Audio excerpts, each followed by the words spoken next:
저번에 문법 요소 중에 피동 표현을 배웠으니까 우리 일단 피동 표현.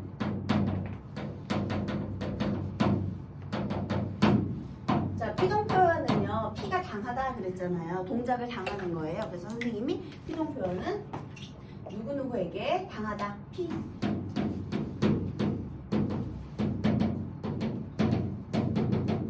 라는 말을 했었죠. 혹시 피동 표현의 종류가 두 개가 있었는데 기억하시나요?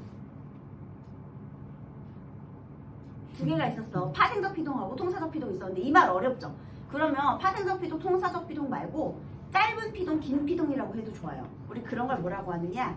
단형 피동, 장형 피동이라고 해요. 다시 얘는요. 종류가 단형 피동문, 그 다음에 장형 피동문.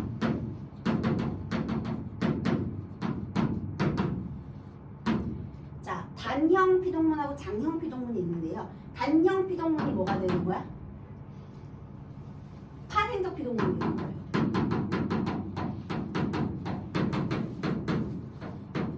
얘들아, 파생적이라는 건 파생어에 의해서 이루어지는 피동문이잖아요. 파생어는 어근에 뭐가 결합해서 생기는 거죠? 그래, 그러니까 피동, 전미사에 의한 피동문인 거야. 기억하시죠? 그래서 다시 파생적인 피동문은 뭐로 이루어진다? 전미사. 그러시죠. 자, 여러분 전미사 종류 혹시 기억하시나요? 피동 전미사? 그래. 이 있었던 거예요. 자, 이제 장형 피동문 한번 해볼게요. 장형 피동문은요. 선생님이 통사적 피동문이라고 불렀었죠?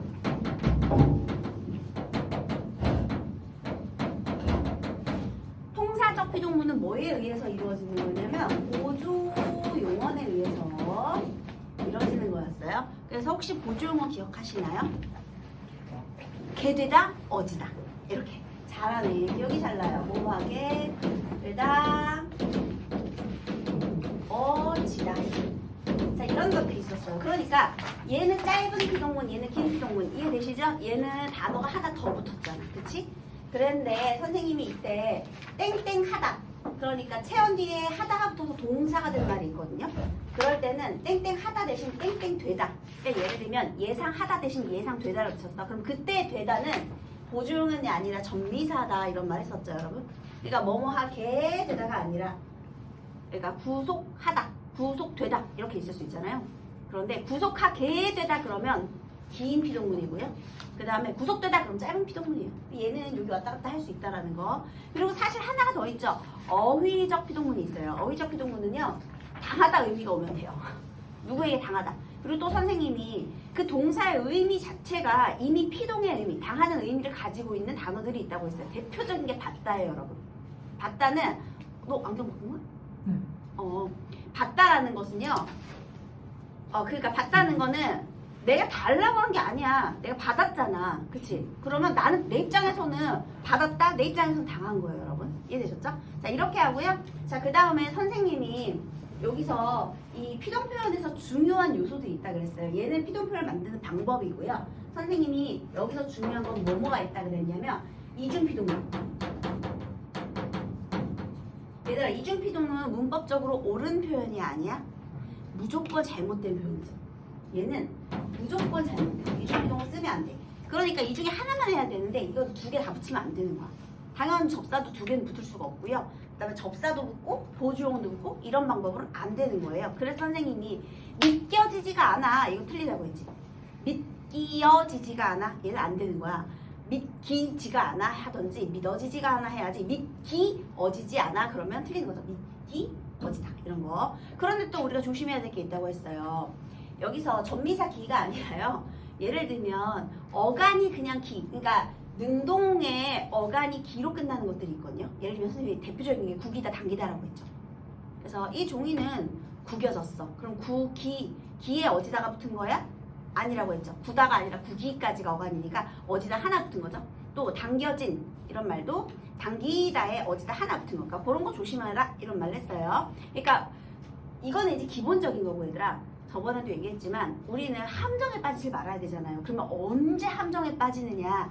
아까 선생님이 단어 자체가 피동의 의미를 가지는 것들이 있다 그랬죠. 대표적인 게 밟다, 밟히다 이런 거라고 했잖아요.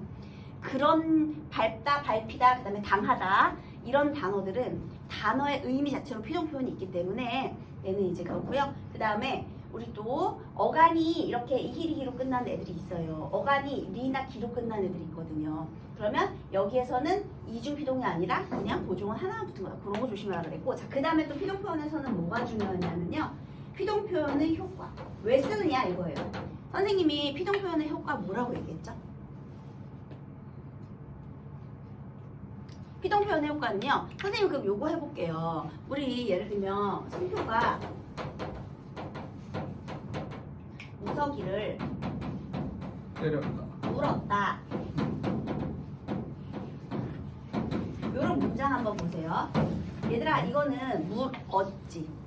우리 이런 거를 능동사라고 불러주거든요. 이건 과거 시제니까 그냥 문 거야. 그치? 물었어. 얘들아 승표가 자기의 의지로 문 거야.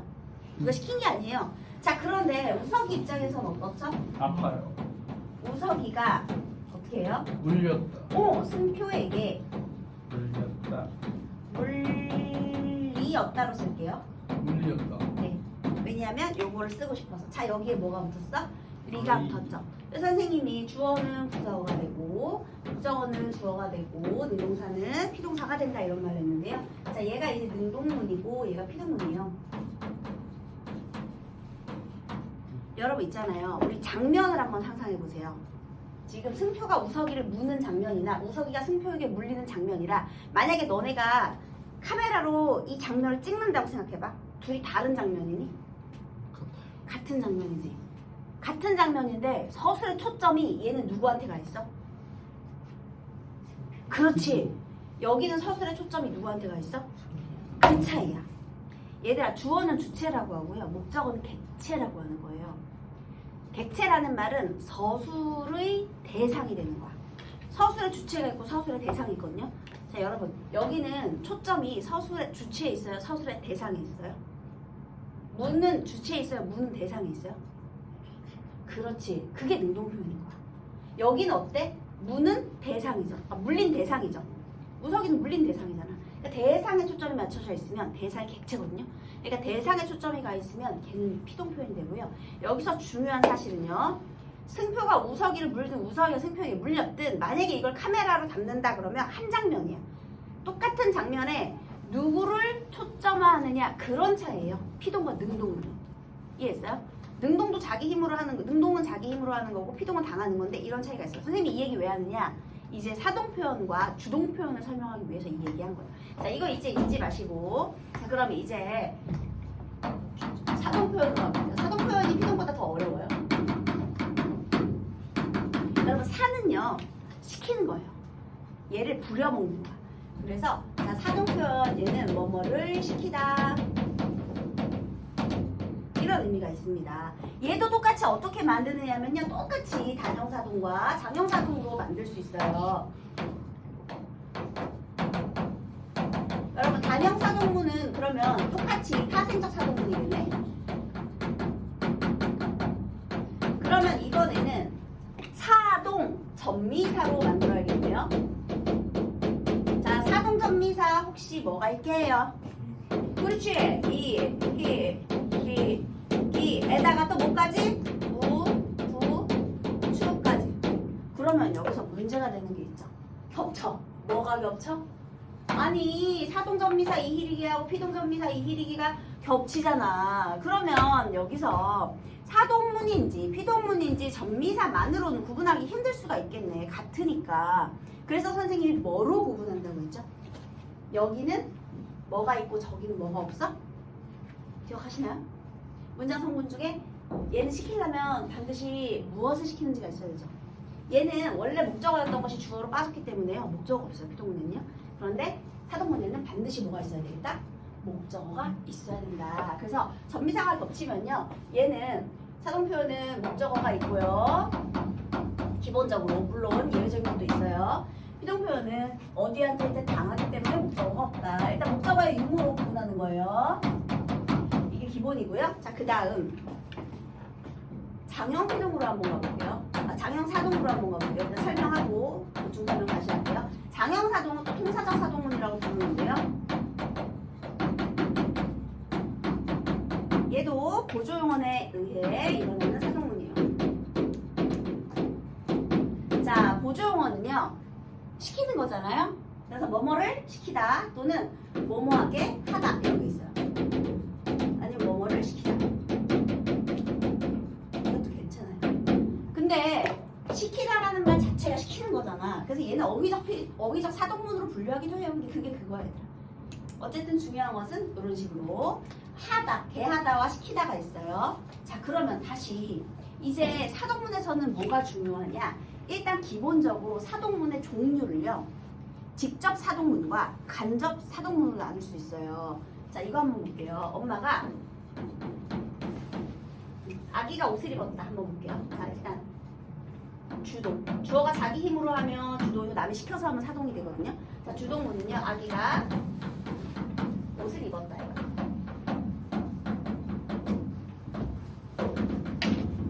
얘 그냥 옷을 입은 거예요. 근데 얘를 만약에 시켜서 하는 사동문으로 만들고 싶잖아요. 그러면 누가 시켜서 옷을 입어야 되겠지. 그러면 뭐가 필요해? 그 시키는 누군가. 새로운 주어가 필요해요. 이게 가장 큰 차이야. 새로운 주어가 필요해. 그러면 자, 새 주어. 아마 누굴까? 새 주어는 뭐 엄마 정도 되겠죠. 그래서 새 주어인 엄마가 중요한 것은 새로운 주어가 필요하다라는 거예요. 사동문에는 원래 없던 게 추가된 거예요. 그 문맥적인 의미에 맞게 추가해야 돼요. 엄마가 자, 아기에게 어떻게 된 거예요? 옷을 어떻게 된 거지? 입히었다 이렇게 된 거죠. 자, 여기도 보면은 뭐가 껴들어갔어요? 입다에 히가 껴들어갔죠. 그치? 자, 그러면 얘들아 여기서요 선생님이 아까 전에 피동문의 의미에 따라서 직접 미안해 사동문의 의미에 따라서 직접 사동문과 간접 사동문이 있다고 해볼게요. 자, 먼저 우리 이런 피동 표현을요 우리 단형 사동문이라고 하잖아요. 기억하시죠? 다시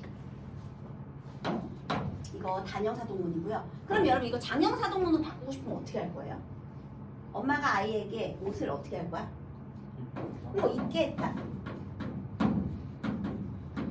이렇게 되죠. 다시 얘는 단형 사동문이고요.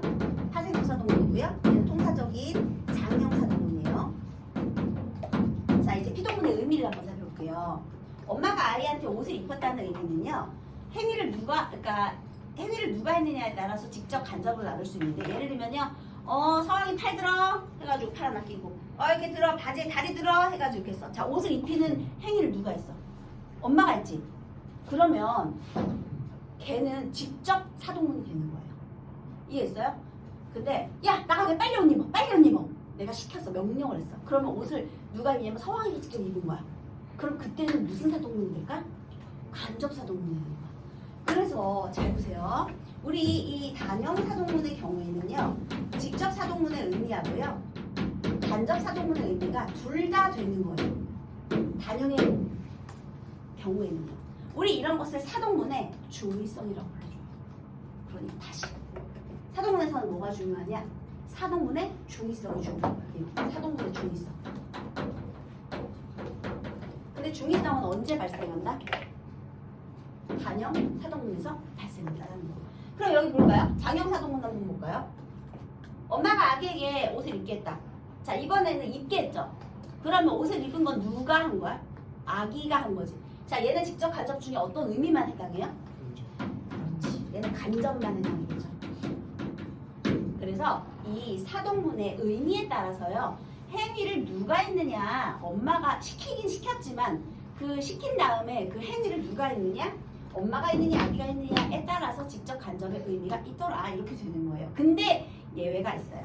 바로 이 단형 사동문 중에 직접의 의미를 가질 수 없는 단어가 있어요. 바로 선생님이 재민이에게 책을 읽혔다. 이거예요. 자, 분명 읽혔다. 히. 단형 사동문이죠. 근데 내가 대신 목소리 내줄 수 있어. 내가 재민이 목소리 흉내해가지고 사동문에 내가 할 수 없지. 이거는 간접의 의미밖에 안 되지. 시킬 수밖에 없잖아. 제가 읽어야 되잖아. 내가 대신 읽어줄 수 없잖아. 그치?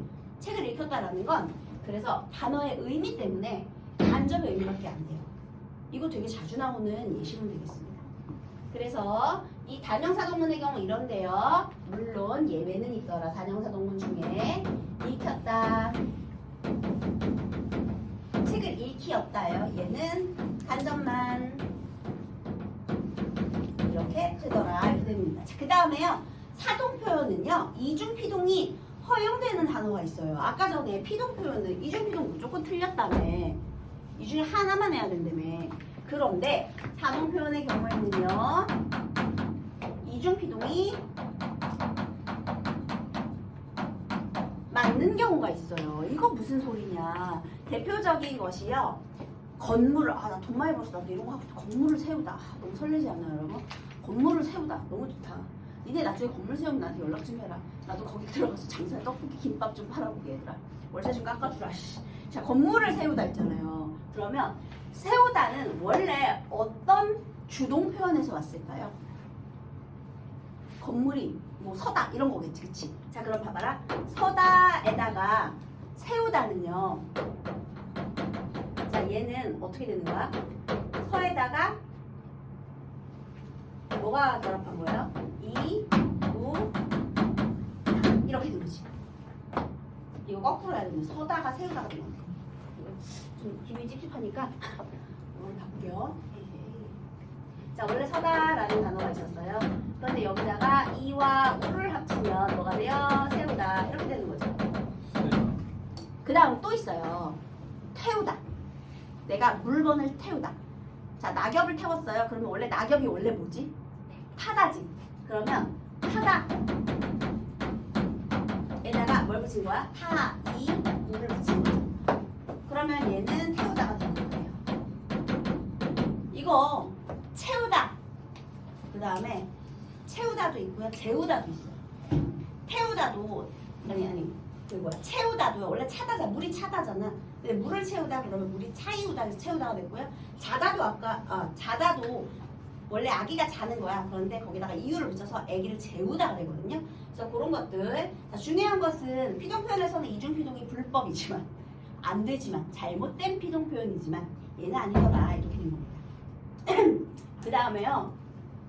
사동 표현도요. 원래 사동문을 쓰면 안 되는데 쓰는 경우가 되게 많아요. 그러니까 불필요한 사동 표현도 있다는 거예요. 선생님이 불필요한 사동 표현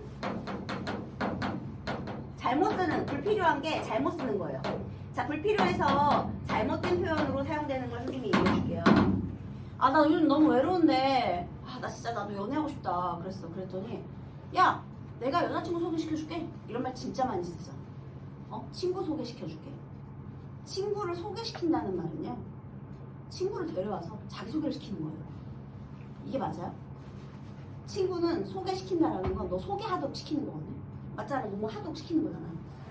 그러면 친구를 소개시켜준다라는 건 친구를 데려와서 걔가 자기소개를 하는 거야. 저는 윤서왕의 여자친구 뭐 1번 땡땡땡입니다. 이게 말이 안 되잖아. 그러면 뭐라고 해야 될까? 소개시키다라는 말 자체가 잘못됐어. 친구를 소개해줄게 하는 거예요. 소개하는 이게 맞는 거죠. 의미 자체가 이해됐어요? 그리고 있잖아요. 선생님 너무 더운데요. 에어컨 작동시켜주세요. 할 수 있지. 에어컨을 작동시키다. 얘들아 작동해라. 내가 시켰니? 제가 뭐 시켰어요? 뭐 하는 거예요? 아니요. 기계를 작동시킬 수가 없어요, 얘들아. 그래서 작동시키다.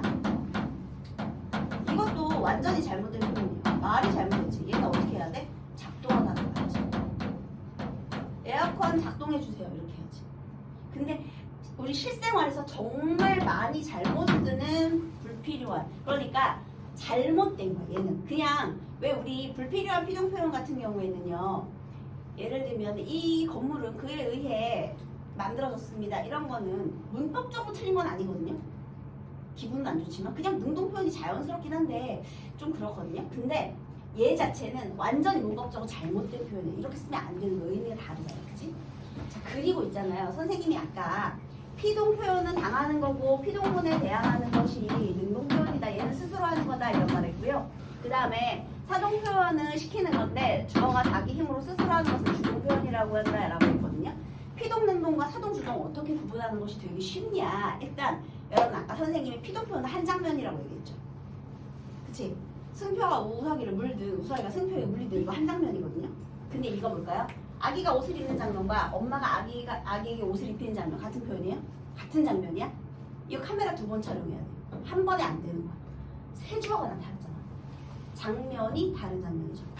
이렇게 의미 구분하셔도 돼요. 이해되셨나요? 됐어요?